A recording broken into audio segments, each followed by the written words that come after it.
Good morning friends, welcome back to my channel. তো বন্ধুরা, আজকে আমি নিয়ে এসেছি আরও একটা নতুন রান্না, সেটা হচ্ছে পাঁচমেশালি তরকারি। তো পাঁচমেশালি তরকারি করতে আমি কি কি সবজি নিয়েছি তো চলো দেখাই। তো বন্ধুরা, পাঁচমেশালি তরকারির জন্য যে সবজিগুলো আমি কেটে রেখেছি সেটা হচ্ছে বেগুন, ফুলকপি, কুমড়ো, মূলো, সিম, এগুলো সব টুকরো টুকরো করে কেটে রেখে দিয়েছি। তো এই পাঁচমেশালি সবজি করতে গেলে একই ধরনের করে সব সবজি কাটতে হবে। যেমন এই দেখো, আমি মূলোটা এইভাবে কেটেছি, সেম একই রকমেরই কেটেছি বেগুন, একই রকমের করে কেটেছি আমি আলু, এবং একই রকমের করে কেটেছি আমি কুমড়ো। তো এইভাবে একই রকম ভাবে কাটতে হবে।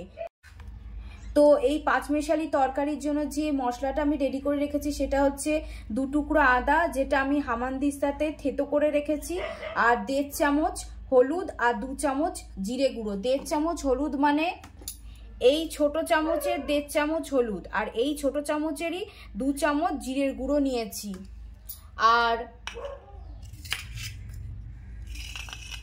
টমেটো আমি টুকরো করে করে রেখেছি, এইভাবে করে রাখতে হবে। এইরকম করেও রাখতে পারো, আবার কুচি কুচি করেও রাখতে পারো, আমি এইভাবে রেখেছি। আর অল্প কাঁচা লঙ্কা, লঙ্কাগুলোর দিকে ধ্যান দিও না, লঙ্কাগুলোর অবস্থা খারাপ।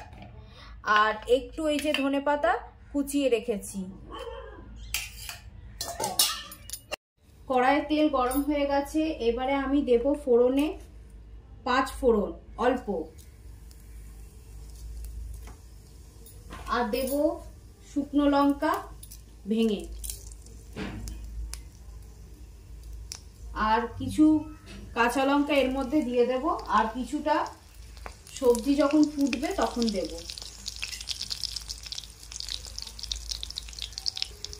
ফোড়নটা চড়বড় করে এসছে, এবারে আমি সবজিগুলো একটু একটু করে দেব। আর সবজি দেওয়ার আগে ফ্লেমটাকে লো করে রাখবে, তাতে কি হবে, তেল ছিটকাবে না। এই যে এইবারে বাকি আমি সবজিটাও দিয়ে দেব।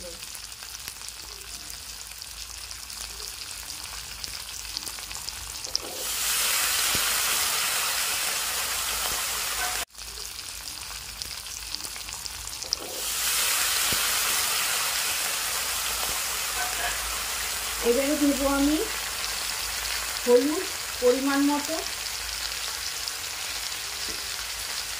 লাগলে পরে দেবো, আর নুন স্বাদ অনুসারে।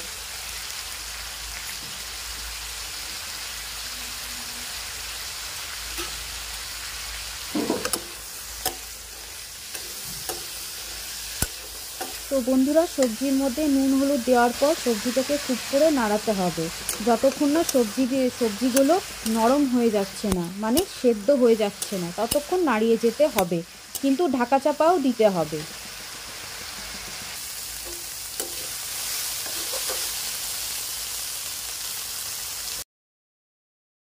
তো দেখো বন্ধুরা, সবজিটা সেদ্ধ হয়ে গেছে।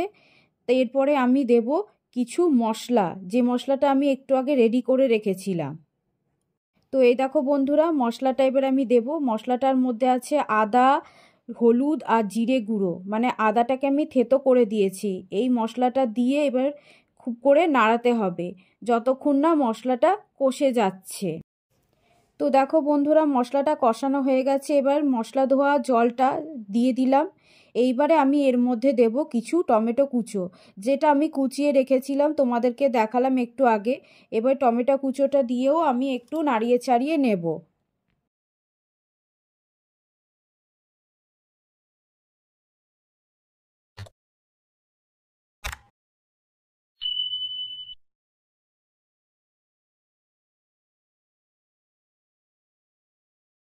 তো সবজি যত কষাবে না, তো সবজির স্বাদটা তত দ্বিগুণ বাড়তে থাকবে।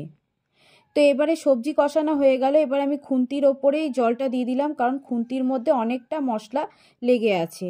এইবারে আমি একটু নাড়িয়ে চাড়িয়ে ঢাকা চাপা দিয়ে সবজিটাকে ফুটতে দেব।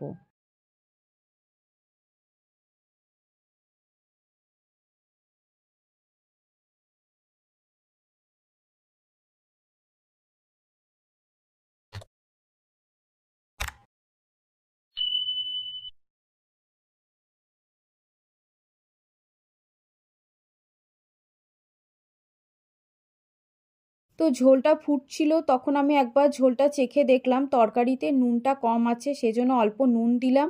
আর একটু কাঁচা লঙ্কা কুচোনো যেগুলো রাখা ছিল সেই কাঁচা লঙ্কা কুচোনো দিয়ে দিলাম। এইবারে আমি দেব ধনেপাতা কুচো।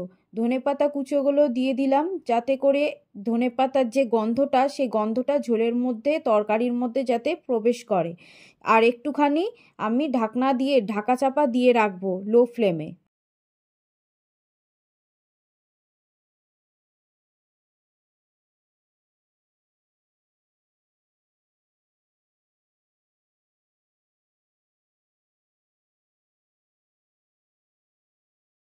তো বন্ধুরা, আমার এই পাঁচমেশালি সবজি রান্নাটা তোমাদের কেমন লাগলো অবশ্যই কমেন্ট বক্সে জানাতে ভুলবে না। আর আমার এই ভিডিওটা ভালো লাগলে আমার চ্যানেলটাকে লাইক করবে, সাবস্ক্রাইব করে পাশে থাকা বেল আইকনটা টুক করে ক্লিক করে দেবে। আর এই ভিডিওটা অবশ্যই শেয়ার করবে। তো বন্ধুরা, টাটা, বাই।